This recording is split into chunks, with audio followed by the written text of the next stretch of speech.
صباح الفل عليكم.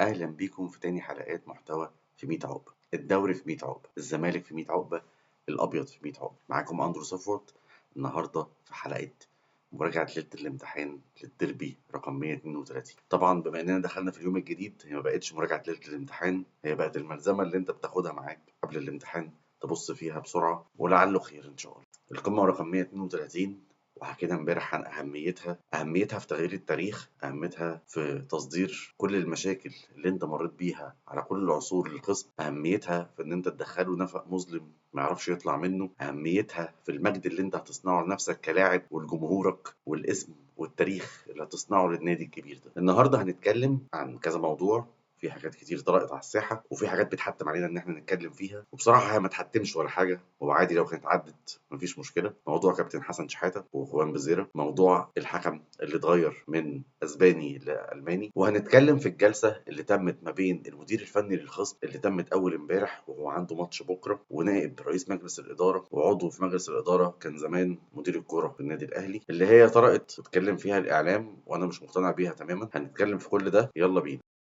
أول حاجة هنتكلم فيها هي التشكيل بناء على الغيابات اللي عند النادي الأهلي: محمد هاني، ياسر إبراهيم، يوسف بالعمري، كريم فؤاد، كاموش، 5 غيابات مؤثرة.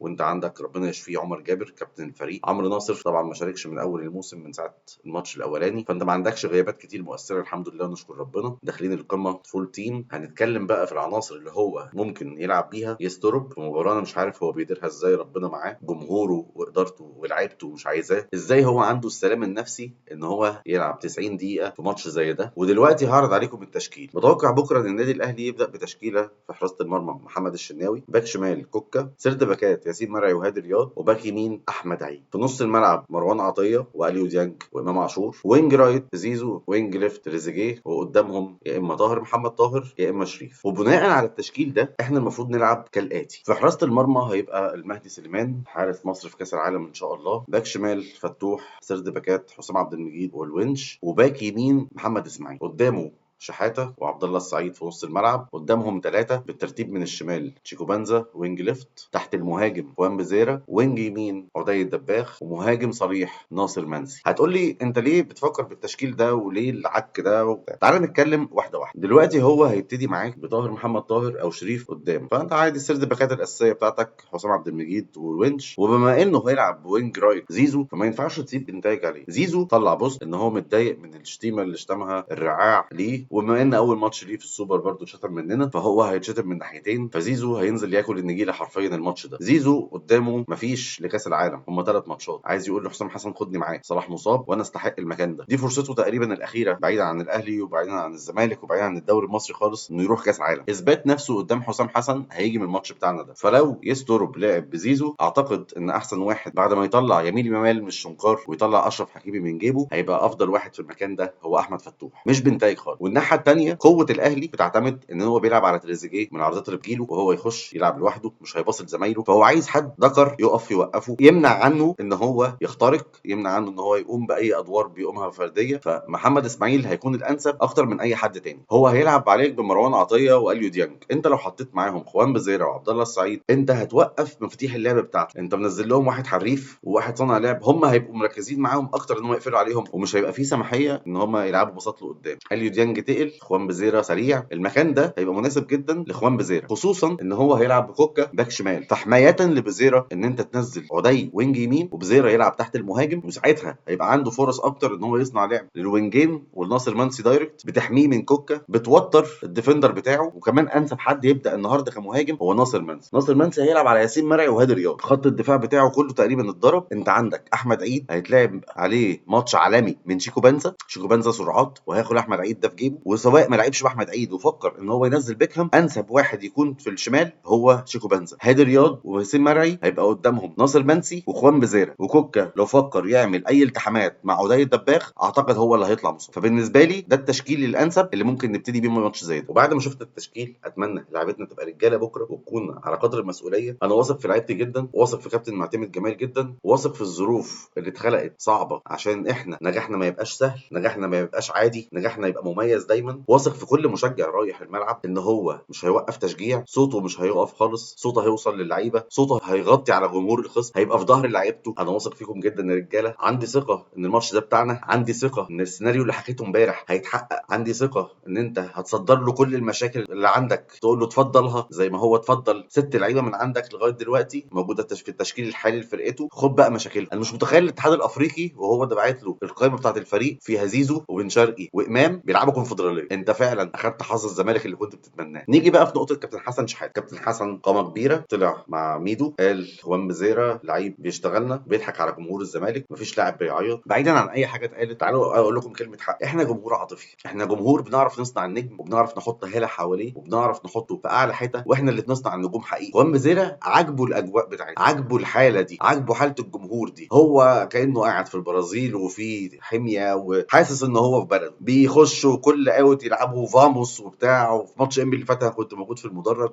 كوره ملهاش اي 60 لازمه وهوبا وفاموس وبتاع، دنيا لذيذه، دنيا جميله، هو عاجبه ده. بس انا اقول لك على حاجه ثانيه، هو كمان في يوم اجازه راح النادي، مر على قطاع الناشئين، مر على كل الالعاب، بقى يحضر معاهم، بيتعرف، هو حب النادي، حبه بجد او ما حبوش. احنا محتاجين كجمهور نتعلم من غلطنا اللي فات، وان احنا مهما حبينا لاعب، مهما وضعنا ثقه فيه، ما نحطوش في الحته اللي تزعلنا لما يجي يمشي. مش هقول لك ان هو يروح لنادي الخصم، ان هو كده كده هيجي في يوم من الايام، يا اما هيعتزل يا اما هيجي له فرصه احسن، هيجي لنا فرصه احسن ان احنا نبيعه ونكسب فيه. الحياه مش دايما. من بعد شيكابالا انا ما اعتقدش ان انا ممكن احب لعيب اكتر، وان كان هو عايز يسلم الرايه لحد والحد ده تخاذل وساب الرايه ومشي، فاحنا مش بايدينا هندي الرايه لحد تاني، هندينا الرايه للجمهور زي ما شيكابالا وهو بيعتزل قال لنا حب اللاعب بتاعك، احترم رموزك. في الاخر الكوره وجهات نظر، هو قال اللي هو شايفه لكل الاحترام، مش توقيته، بس برضه ايه مش توقيته. هو يعني انت فاكر ان بزيرة ليله الماتش قاعد فاتح اليوتيوب بيفتح فيديو الميدو عشان اسمه مكتوب ويروح جايبه ومترجمه برتغالي ويفهم ان كابتن حسن شحاته، اللي هو ما يعرفش هو مين حسن شحاته اصلا بحكم ان هو لاعب صغير وكابتن حسن مش في قارته ولا هو عصره كلاعب ولا عصره كمدرب، عشان يتضايق من الكلام بتاعه؟ ما تتضايقش انت بقى الاخوان زياده، حط الامور كابتن حسن قال شكرا تمام، الفيديو كان يخلص عند كده، ما تطلعش كل الصفحات تهاجم، ما نحطش اصلا الموضوع، ما نكبروش الموضوع، مش مسهل. ده قال واعتقد ان ده مش فاهم، او يمكن ما اصلا ما وصلتلوش الرساله دي. حصل خير، المهم الماتش ونركز في الماتش، وحسن شحاته له رصيد كبير عندنا، وكابتن حسن شحاته في حاجات كتير حصلت احنا عارفينها بحكم التاريخ اتغفرت له، هو رمز، هو قدوه، احنا جمهور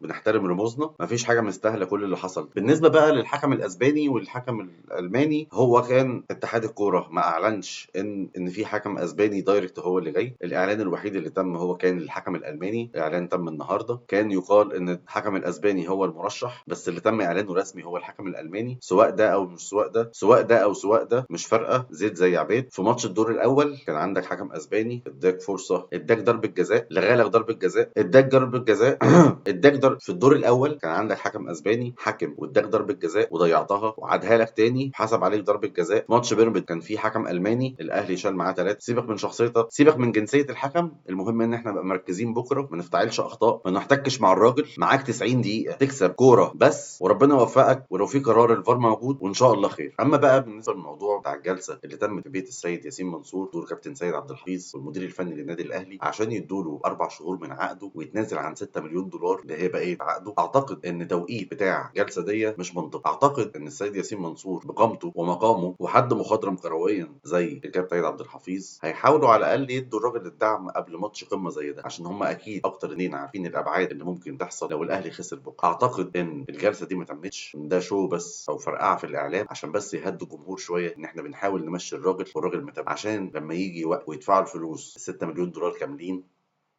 يبقى الجمهور اهدى شويه.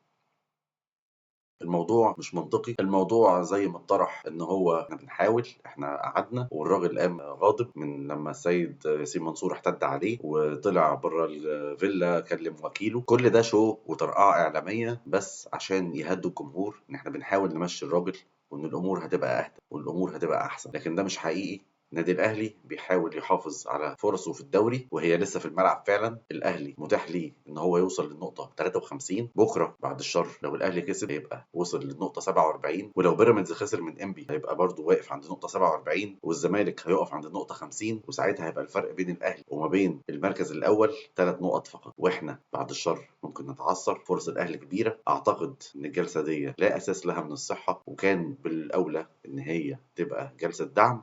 وسيبك من من الاخبار دي ما تخصناش، بس انا بحسب الامور بالمنطق شويه، فكل ده ملوش اساس من الصحه. فاضل كام ساعه على الماتش، اتمنى الامور والعداله السمائيه تدي الفريق اللي تعب، الفريق اللي ما عندوش امكانيات، اللي رجالته ماشيه بمكافئات مش بمرتب، اللي رجالته ماشيه بدعم جمهوره، تديهم مكافاه على التعب بتاع الماتشات اللي فاتت، على التعب في السفر، على التعب في الملعب. اتمنى العداله السمائيه تعوض الجمهور من كل الامور اللي هو مر بيها. احنا اكتر جمهور في العالم، احنا اكتر جمهور في العالم، احنا اكتر جمهور في العالم بيخش جوه اخبار مجلس الاداره والارض والايقافات. ما اعتقدش ان في نادي في العالم بيمر بظروف زي اللي احنا بنمر بيها. اتمنى من العداله السمائيه ان هي تدي الجمهور تعوضه. احنا وقفنا ورا الفريق ده طول الموسم، وقفنا وراه لما الارض اتسحبت، كل واحد فينا شير بوس لاعلى الجهات ان هي ترجع لنا الارض. احنا جمهور اول ما قالوا ان في ابلكيشن للنادي باشتراك كلنا دخلنا عليه. احنا جمهور الراعي الجديد، اعتقد ان هو حقق اكبر نسبه ارباح في تاريخه بالسرعه دي. اعتقد ان احنا ما قصرناش، اعتقد ان احنا نستاهلها. اعتقد ان 90 دقيقه يا رجاله في الملعب كافيه ان انت تحقق فوز يغير مجرى حياتك ويغير تاريخ النادي ويحقق فرحه للجمهور هو يستاهلها وهو مستنيها. واعتقد على قد تعبكم هي هتديها لكم بكره، وبكره ان شاء الله الساعه 10 ننزل كلنا نحتفل في 100 عقبه. سلام.